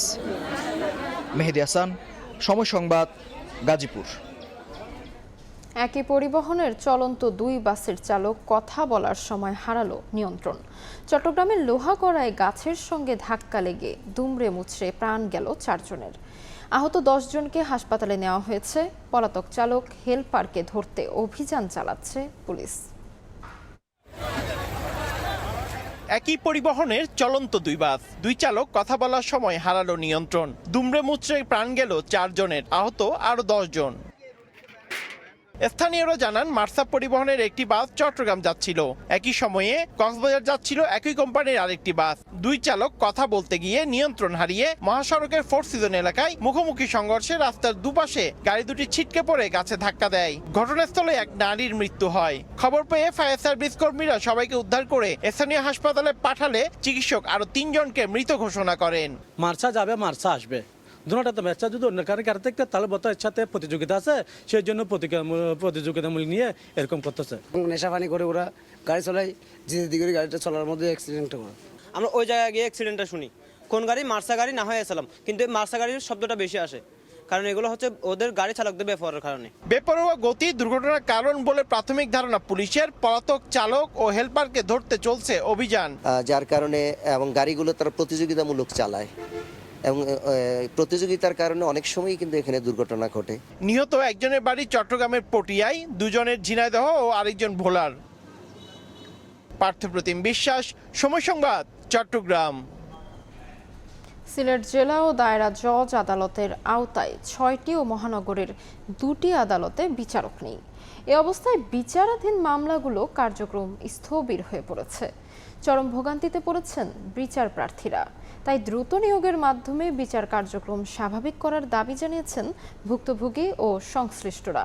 দিগেন সিংহের ছবিতে জয়ন্ত কুমার দাসের রিপোর্ট। সিলেটের জেলা ও দায়রা জজ আদালতের আওতায় 21টি আদালতের মধ্যে 6টিতেই নেই বিচারক। 26 ফেব্রুয়ারি সিনিয়র জেলা ও দায়রা জজ বদলির পর থেকেই গুরুত্বপূর্ণ এই আদালতটি বিচারক শূন্য। জকিগঞ্জ, গোয়াইনঘাট ও বিয়ানীবাজার সিভিল জজ আদালত সহ সদর অতিরিক্ত পারিবারিক আদালত 1-এর বিচারক বদলির কারণে এসব আদালতও ফাঁকা। মহানগর দায়রা জজ ও মেট্রোপলিটন ম্যাজিস্ট্রেট আদালতেও একই অবস্থা। তবে ভারপ্রাপ্ত বিচারকদের মাধ্যমে চলছে কার্যক্রম। বিচারক শূন্যতার কারণে বেশ কিছু গুরুত্বপূর্ণ আদালত ও ট্রাইব্যুনালের কার্যক্রম অনেকটা স্থবির হয়ে পড়েছে, যার ফলে বিচার প্রার্থীরা চরম ভোগান্তিতে পড়েছেন। সাক্ষী দিতে দিনের পর দিন আমরা কোর্টে আসতে থাকি, কিন্তু আইসা দেখি কোর্টে বিচারক নাই। বিচার প্রত্যাশী যারা আসে তারা এসে বিচার পায় না, আদালত উঠে না, ভোগান্তি শিকার হচ্ছে। আমরা জোর দাবি জানাইলাম সরকারে দ্রুত আমাদের জেলা জজ সাহেব এবং মহানগর জজ সাহেব মানে স্থানটা পূরণ করার লাগি আর কি। আদালতে দীর্ঘ সময় বিচারক না থাকায় গুরুত্বপূর্ণ মামলাগুলো এগুচ্ছে না। তবে শিগগিরই বিচারক শূন্য আদালতে নিয়োগের প্রত্যাশা আইনজীবীদের। বারের প্রতিনিধি হিসাবে জনগণের কাছে আমরা আসলে মুখোমুখি হচ্ছি, আমরা উত্তর দিতে পারতেছি না কেন এই আমাদের এই যে বিচারক যে শূন্যতা হয়। জনগণের যে অতিরিক্ত যে ভোগান্তি হয় সেটা হচ্ছে হয়তো নিয়মিত কোর্ট হচ্ছে না বলে একটা মামলার জট বা সময় ক্ষেপণ হচ্ছে। অচিরেই আমরা এই সংকটটা কাটিয়ে উঠতে পারবো। বিচারকরা আমরা নতুন বিচারকরা পাবো, যে সমস্ত আদালতে বিচারক নাই আমরা পাবো, এটা আমার দৃঢ় বিশ্বাস। জনগণের আইনি অধিকার রক্ষায় বিচার বিভাগে পর্যাপ্ত সংখ্যক নিয়োগের বিকল্প দেখেন না নাগরিক সমাজের প্রতিনিধিরা। ন্যায় বিচার পাওয়া কিন্তু একটা অধিকার, সেই মৌলিক অধিকারের জায়গা থেকে আমরা তাকে অধিকারটা দিতে পারছি না। এটা আসলে রাষ্ট্রের উচিত তাকে খুব দ্রুত আরও বিচারকের সংখ্যা বাড়ানো, নতুন বিচারক নিয়োগ দেওয়া। সিলেট মহানগর দায়রা জজ আদালতে 1500টি এবং জেলা ও দায়রা জজ আদালতে প্রায় 2000 মামলা বিচারাধীন। জয়ন্ত কুমার দাস, সময় সংবাদ, সিলেট। দিনাজপুরের ভদুরিয়া বাজারে লাইসেন্স ছাড়া পরিচালিত ডায়াগনস্টিক সেন্টারের বিরুদ্ধে অভিযান চালিয়েছেন ভ্রাম্যমাণ আদালত। শনিবার দুপুরে উপজেলা প্রশাসন ও নির্বাহী ম্যাজিস্ট্রেটের নেতৃত্বে অভিযান পরিচালিত হয়। বৈধ কাগজপত্র দেখাতে না পারায় কাবা ডায়াগনস্টিক সেন্টারকে 5000 টাকা জরিমানা করেন ভ্রাম্যমাণ আদালত। এদিকে প্রশাসনের উপস্থিতি টের পেয়ে অনেক ডায়াগনস্টিক সেন্টারের মালিকেরা প্রতিষ্ঠান বন্ধ করে পালিয়ে যান। প্রতারণা ঠেকাতে এ ধরনের অভিযান ভবিষ্যতেও চলবে বলে জানান প্রশাসন।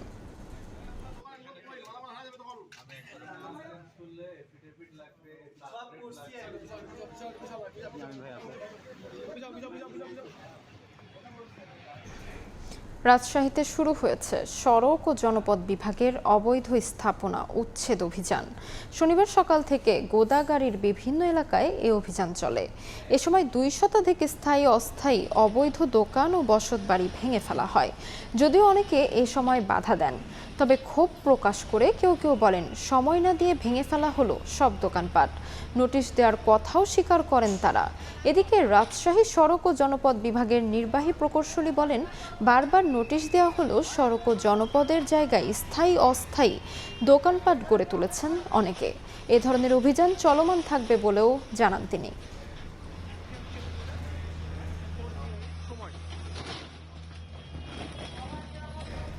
ঝিনাইদহে গৃহবধূকে ধর্ষণ চেষ্টার অভিযোগে উপজেলা আওয়ামী লীগ সভাপতিকে গ্রেফতার করেছে পুলিশ। শনিবার মহেশপুরের খালিশপুর এলাকা থেকে তাকে গ্রেফতার করা হয়। পুলিশ জানায়, গত 5 মে গৃহকর্তাকে খোঁজ করে বাড়িতে না থাকায় তার স্ত্রীর শ্লীলতাহানির পাশাপাশি ধর্ষণের চেষ্টা করেন সাজ্জাদুল ইসলাম সাজ্জাদ। এ সময় গৃহবধূর চিৎকারে স্থানীয় কয়েকজন ছুটে এলে অভিযুক্ত ঘটনাটি চাপা দিতে টাকার মাধ্যমে মীমাংসা করার চেষ্টা করে। পরে ওই গৃহবধূ থানায় মামলা দিলে পুলিশ অভিযুক্তকে গ্রেফতার করে।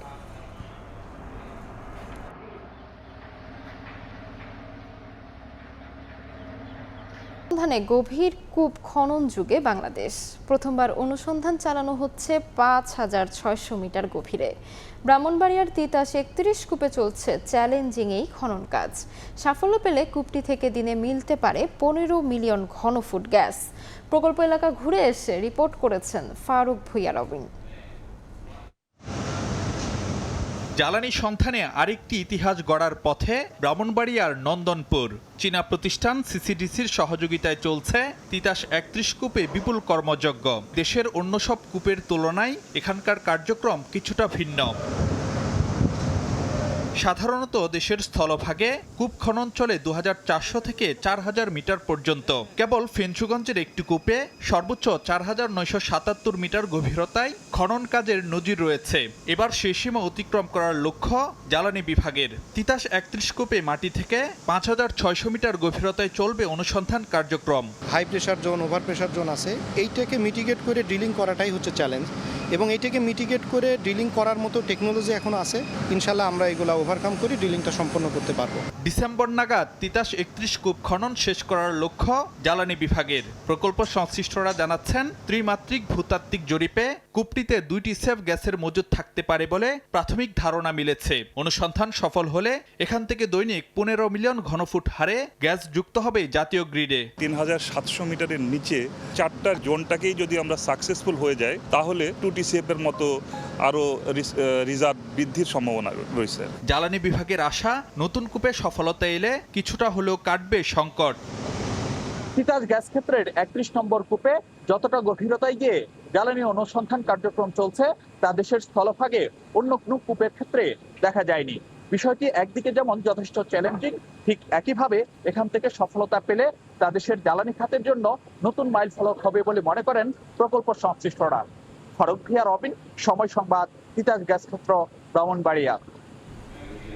কৃষিখাতে সৌর বিদ্যুতের ব্যবহার বাড়িয়ে ডিজেল সাশ্রয়ের পাশাপাশি নবায়নযোগ্য জ্বালানিতে অর্থায়নের সুযোগ চান উদ্যোক্তারা।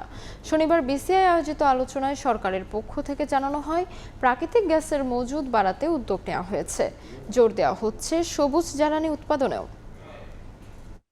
এক্সপেরিয়েন্স করছে এবং ইন্ডাস্ট্রি গেল 5 বছরে দেশে জ্বালানি আমদানি বেড়েছে 14.8%। বিপরীতে বাড়েনি অভ্যন্তরীণ সক্ষমতা। দেশে গ্যাসের মজুদ শেষ হবে 2036 সালের মধ্যে। রাজধানীতে দেশের জ্বালানি ভবিষ্যৎ নিয়ে এক আলোচনায় এসব তথ্য তুলে ধরেন বক্তারা। জোর দেন জ্বালানি নিরাপত্তায়, নবায়নযোগ্য জ্বালানির ব্যবহারে। ব্যবসায়ীর অভিযোগ করেন, জ্বালানির দাম বাড়ার পাশাপাশি সরবরাহ সংকটে কমছে উৎপাদন। নীতিমালার জটিলতায় নিতে পারছেন না বিকল্প ব্যবস্থাও। এ অবস্থায় নবায়নযোগ্য জ্বালানি ব্যবহার বাড়িয়ে সবুজ জ্বালানিতে অর্থায়নের সুযোগ চান তারা। প্রাইস বাড়াতে একটা জিনিস, আবার অ্যাভেলেবিলিটি নাই সেটা আবার আরেক জিনিস। তো সেটা সত্যি একটা আমাদের ভাবিয়ে তুলেছে।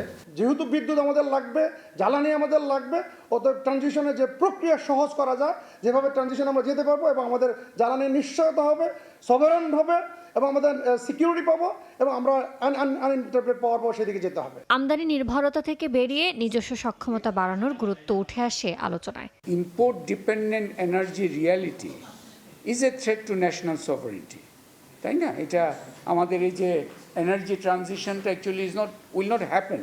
আনসার্টেনিটিটা রিডিউস কিভাবে হবে, not just a narrow cost management issue, but how do you reduce uncertainty. সেখানে এই যে এনার্জি মিক্সের ইস্যু আসছে, সেখানে এই যে সোলার ট্রানজিশনের ইস্যু আসছে। সরকারের পক্ষ থেকে জানানো হয় কেবল নবায়নযোগ্য জ্বালানির ব্যবহার বাড়ানোই নয়, মজুত বাড়াতেও জোর দেওয়া হচ্ছে। গভর্নমেন্ট নতুন অনেক উদ্যোগ নিচ্ছে। ফর এক্সাম্পল প্রায় 50 এবং 100 মানে 150 কূপ খনন করার জন্য একটা ক্রাশ প্রোগ্রাম চলমান আছে, যেটা দ্রুততার সাথে হয়তো 1000 MMCFD বৃদ্ধি করার একটা হয়তো উদ্যোগ নেওয়া হয়েছে। বেসিক্যালি এনার্জি যে সিকিউরিটিটা এবং যে আমাদের ক্রাইসিসটা ওভারকাম করার জন্য শুধু আমাদের এক কেন্দ্রিক শুধু ফসিল ফুয়েল দিয়ে হবে না, আবার আমাদের মানে রিনিউয়েবল এনার্জি দিয়ে এই পর্যায়ে সম্ভব না। জ্বালানি নিরাপত্তা নিশ্চিতে সরকার ও বেসরকারি খাতে সমন্বিতভাবে কাজ করার তাগিদ উঠে আসে আলোচনায়। $20 বিলিয়ন। ইয়ানুর শিফাত, সময় সংবাদ, ঢাকা।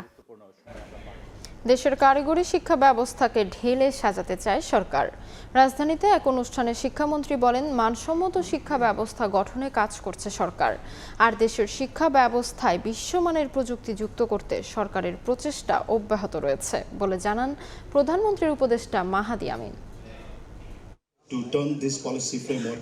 রাজধানীর আন্তর্জাতিক মাতৃভাষা ইনস্টিটিউটে অনুষ্ঠিত হয় চীন বাংলাদেশ এডুকেশন কোঅপারেশন ফোরাম 2026-এর উদ্বোধনী অনুষ্ঠান। অতিথি ছিলেন শিক্ষামন্ত্রী এহসানুল হক মিলন ও প্রধানমন্ত্রীর উপদেষ্টা মাহাদি আমিন।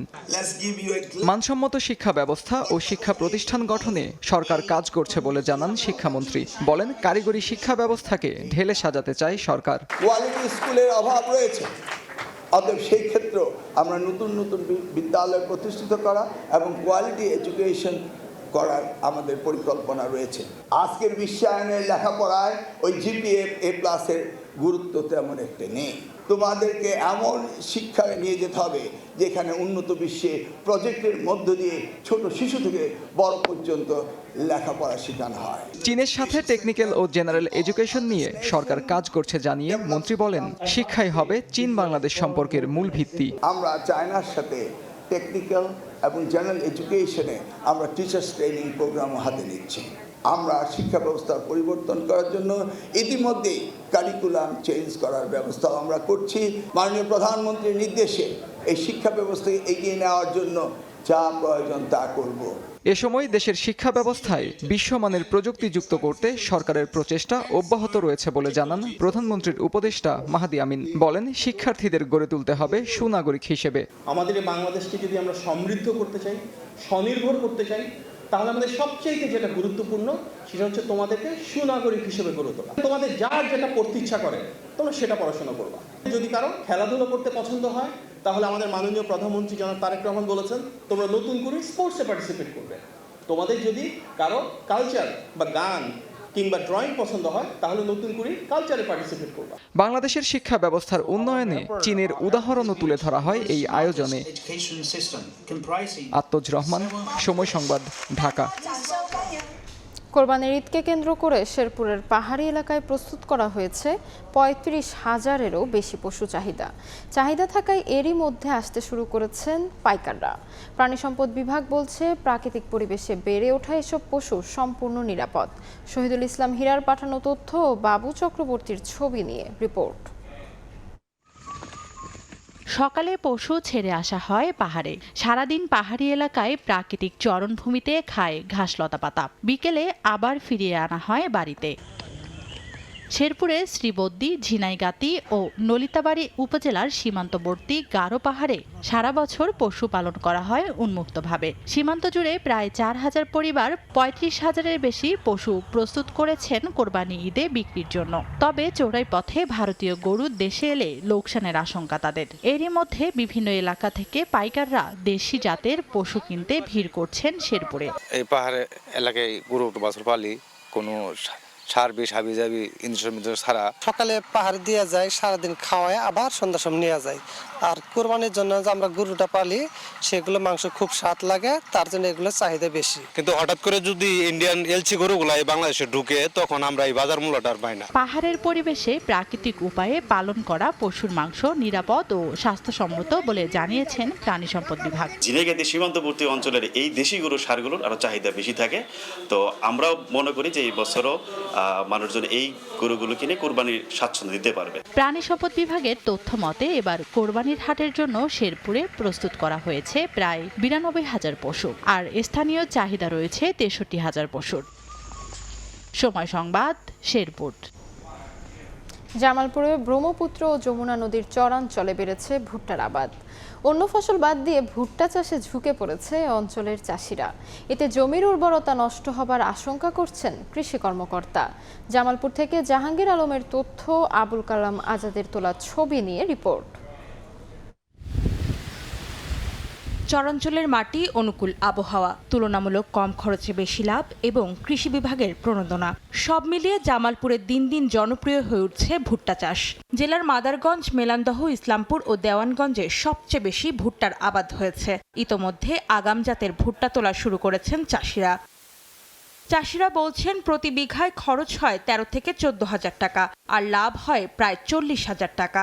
প্রথমত মনে করেন ভুট্টা দিব হয় লাভ আছে, ধান লাগাবার গেলে ধানের মধ্যে খরচ বেশি, ভুট্টা চাষ করবার গেলে ভুট্টা মধ্যে খরচ কম। ধানের আবাদ কিছু কিছু করি খাওয়ার জন্য, ধান আমরা ভুট্টার আবাদ দিয়ে চাষি বেশি লাগাইতেছি।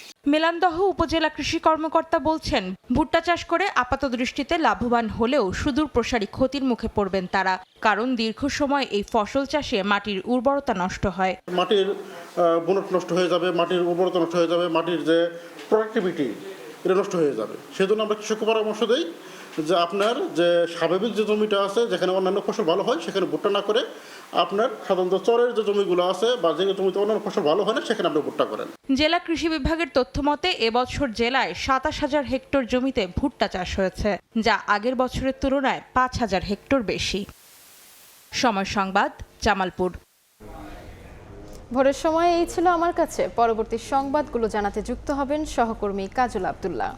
ধন্যবাদ তাজমিলা। পরবর্তী সংবাদগুলো জানাবো আমি কাজল আব্দুল্লাহ।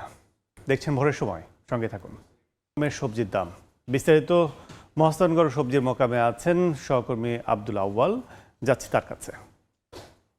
ওটার সঙ্গে সঙ্গে দেশের সবচাইতে বড় যে সবজির মোকাম মহাস্থানগড়ে সব ধরনের সব শাকসবজি কিন্তু আসতে শুরু করেছে। বিশেষ করে কৃষকরা বাদ থেকে তাদের যে শাকসবজিগুলো সেগুলো কিন্তু ভোরের আলো ফোটার সঙ্গে সঙ্গে এখানে আনতে শুরু করেছেন, এবং বৈরী আবহাওয়ার কারণে কিন্তু আসলে সবজির যে দাম সেটি কিছুটা চড়া আছে, এবং সর্বনিম্ন সবচাইতে যে কম দামে বিক্রি হচ্ছে এখানে পাইকারিতে মূলা 30 টাকা কেজিতে, এর বাইরে যে ফুলকপি এটি 45 টাকা কেজিতে এখানে পাইকারিতে বিক্রি হচ্ছে। বাঁধাকপি বিক্রি হচ্ছে 35 টাকা পিসে পাইকারিতে, এর বাইরে করলা বিক্রি হচ্ছে 40 টাকায়, সাজিনা 100 টাকায়। এছাড়াও যেটি সবচাইতে কম দামে বিক্রি হচ্ছে আসলে আলুর দাম বরাবরই আসলে বছর জুড়ে নিম্নমুখী ছিল, তেমনি করে কিন্তু আসলে আলু মাত্র 10 টাকা কেজিতে এখানে আসলে পাইকারিতে বিক্রি হচ্ছে। এর বাইরে আসলে বেগুন বা অন্যান্য যেই সবজিগুলো রয়েছে সেই বেশিরভাগ সবজি কিন্তু আসলে পাইকারিতে 50 থেকে 60 টাকা বা এর মধ্যে আসলে এখানে বিক্রি হচ্ছে, এবং কৃষকরা বলছেন যে টানা বৈরী আবহাওয়ার কারণে কিন্তু মাঠে তাদের যে উৎপাদিত সবজি সেগুলো বেশিরভাগ কিন্তু আসলে পরিপক্ক হওয়ার আগেই তাদেরকে এখানে বাজারে নিয়ে আসতে হচ্ছে। এতে করে কিন্তু আসলে তাদের মান ভেদে বা সবজি ভেদে যে ওজনগুলো রয়েছে সেগুলো কিছুটা কম হয়, আসলে এখানে কিছুটা চড়া দামে আসলে এখানে বিক্রি করতে হচ্ছে। তারপরেও যেই তাদের যে উৎপাদিত ফসল এবং ফসলের যে খরচ সেটি পুষিয়ে উঠতে কিন্তু তাদের হিমশিম খেতে হচ্ছে বলে কৃষকরা এখানে দাবি করছেন। এবং সামনে যেহেতু আসলে ঈদুল আজহা রয়েছে, এবং সেই ঈদুল আজহাকে ঘিরে কিন্তু পেঁয়াজের যে দাম সেটি কিন্তু অপরিবর্তিত আছে, 30 থেকে 35 টাকা কেজির মধ্যে আসলে বিক্রি হচ্ছে পেঁয়াজ এখানে।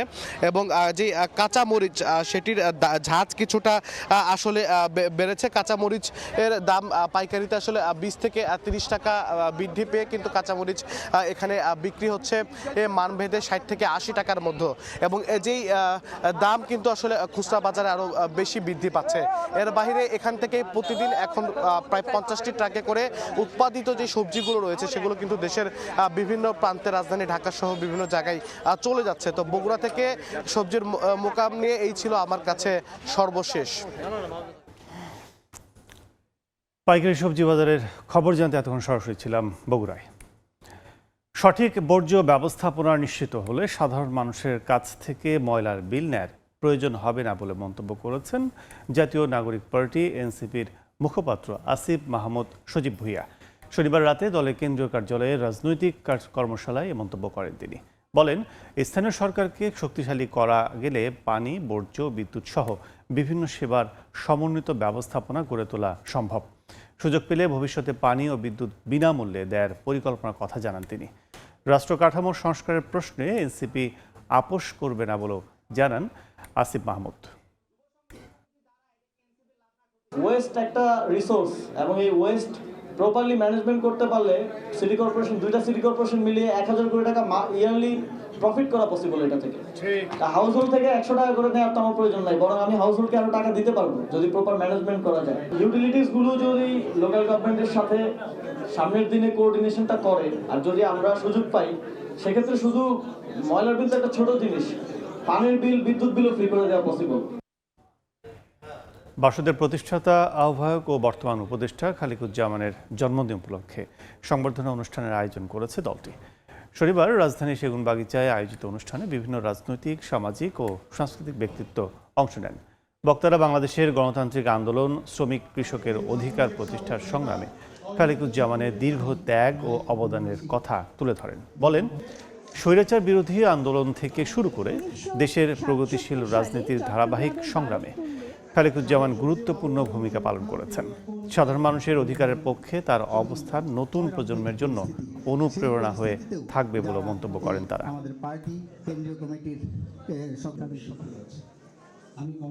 জনগণ যেমন ইতিহাসের স্রষ্টা, কমরেড খালিকুজ্জামানও আমাদের সমসাময়িক ইতিহাসের একটা নিয়ন্ত্রক এবং স্রষ্টা হিসেবেই তাকে আমরা দেখি। যেই গুণের কারণে, যেই কাজের কারণে, যেই অবদানের কারণে, যে কর্মময় 80টা বছরের কারণে তিনি এরকম একটা ভাস্বর চরিত্র হয়েছেন যে আমরা সবাই মিলে তার জন্মদিনে সমবেত হয়েছি। মানুষের জীবন যে যুক্তিগ্রাহ্য হতে হয়, মানুষের জীবন যে তার কথার সঙ্গে তার জীবনযাপনের মিল থাকতে হয়, এটা আমি ওনাকে দেখে শিখেছি। করলে বা জড়িত থাকলে তাদের আইনের আওতায় আনা হবে, কাউকে ছাড় দেওয়া হবে না বলে মন্তব্য করেছেন মানিকগঞ্জ 1 আসনের সংসদ সদস্য এস.এ. জিন্না কবির। গতকাল বিকেলে মাদক প্রতিরোধ সমাবেশে তিনি কথা বলেন।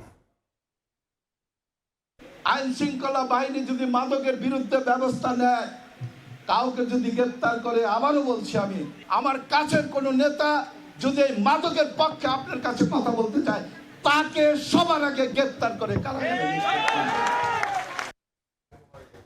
একটি খালি ছাদ, একটি ফসলের মাঠ প্রতিবাদে রাজধানীর রামপুরায় অনুষ্ঠিত হলো সবুজের ছোঁয়ায় বাংলাদেশের শিখি ও শেখায় পর্ব 10।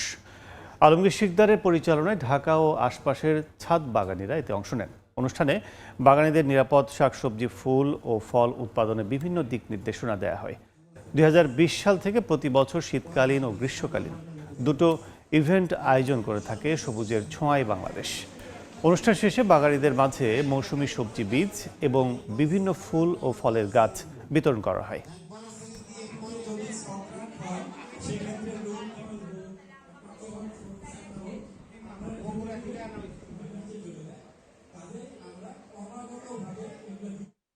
পশ্চিমবঙ্গে ক্ষমতার পালাবদলে সীমান্তে বাড়ছে নতুন সংখ্যা।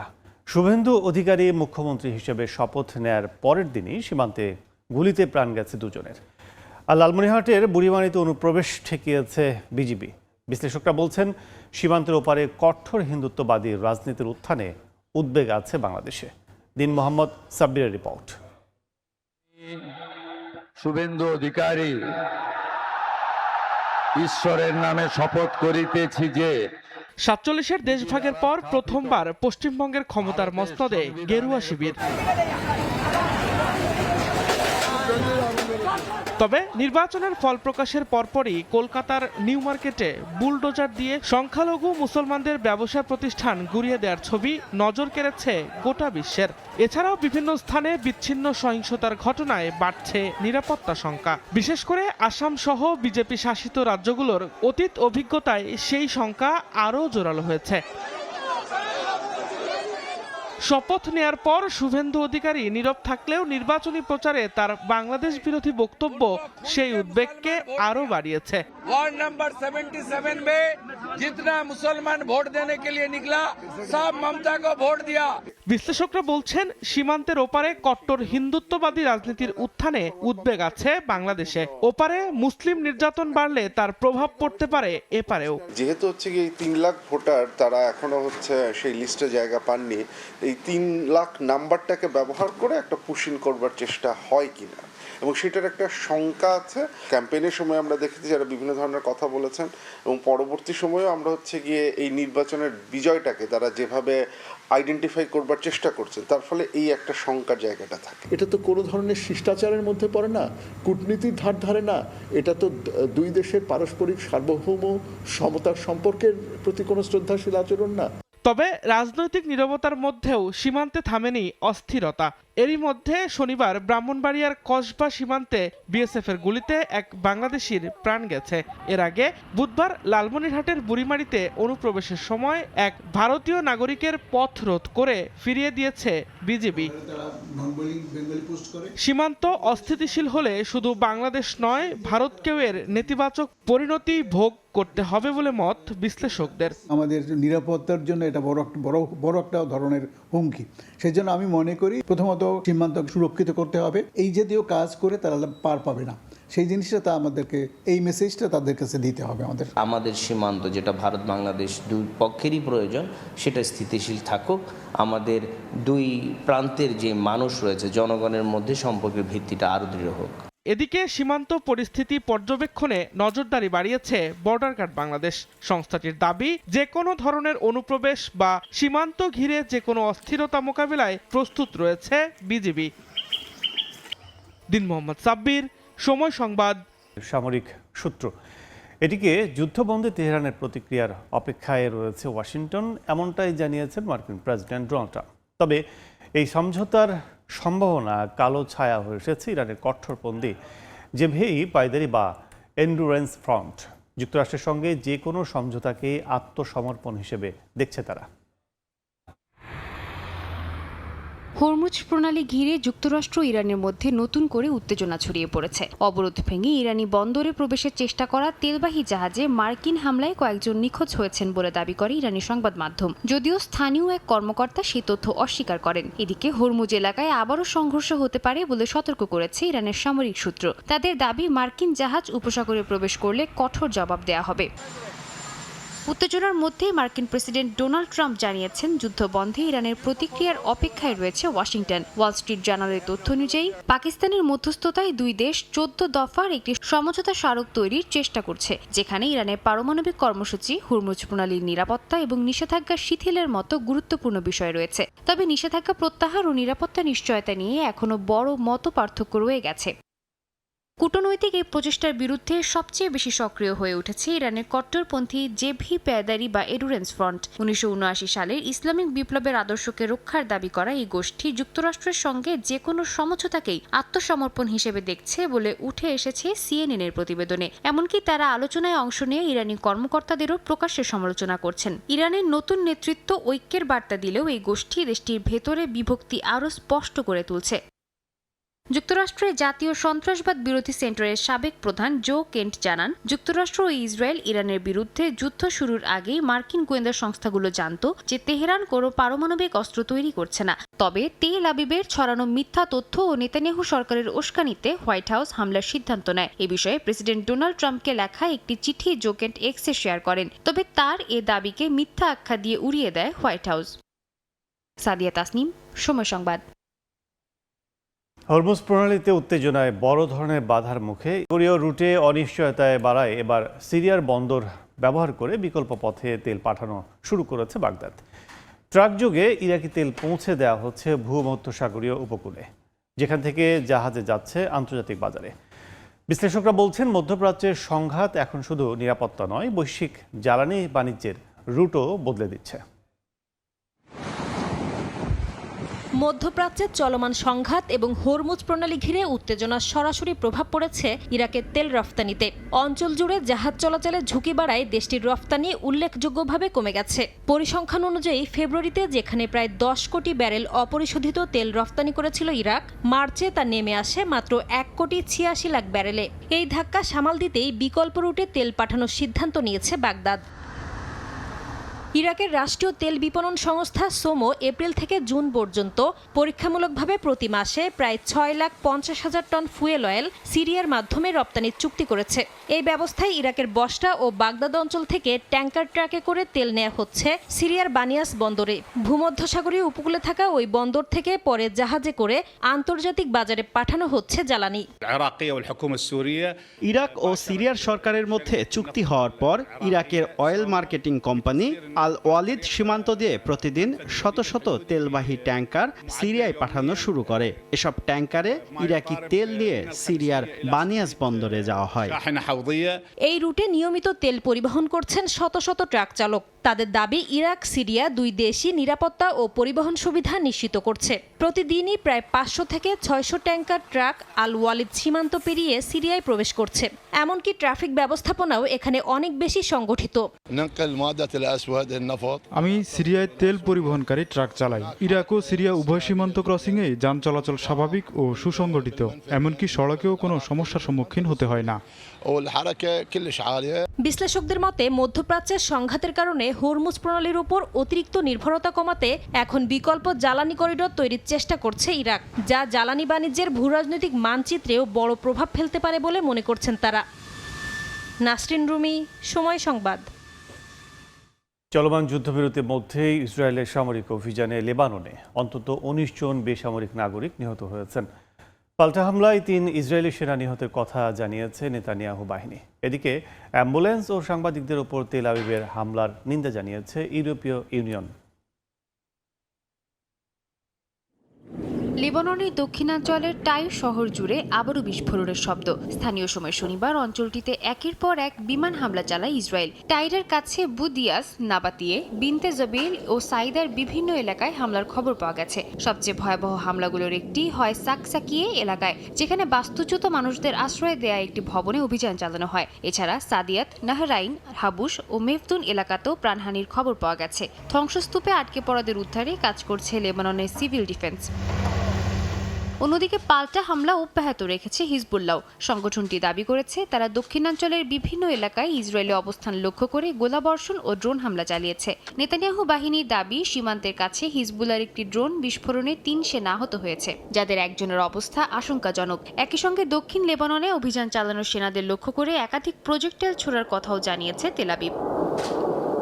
এদিকে হাসপাতাল, অ্যাম্বুলেন্স ও সাংবাদিকদের উপর হামলার নিন্দা জানিয়েছেন ইউরোপীয় ইউনিয়নের সংকট ব্যবস্থাপনা প্রধান হাদজাল হাবিব। লেবানন সফরে তিনি বলেন, মানবিক সহায়তা প্রস্তুত থাকলেও অনেক ক্ষেত্রেই তা ক্ষতিগ্রস্ত মানুষের কাছে পৌঁছানো যাচ্ছে না। আন্তর্জাতিক মানবাধিকার আইন মেনে চলার আহ্বানও জানান তিনি। তবে যুদ্ধবিরতি কার্যকর থাকলেও লেবাননের দক্ষিণাঞ্চলের ভেতরে এখনও প্রায় 10 কিলোমিটার পর্যন্ত অবস্থান ধরে রেখেছে ইসরায়েলি বাহিনী।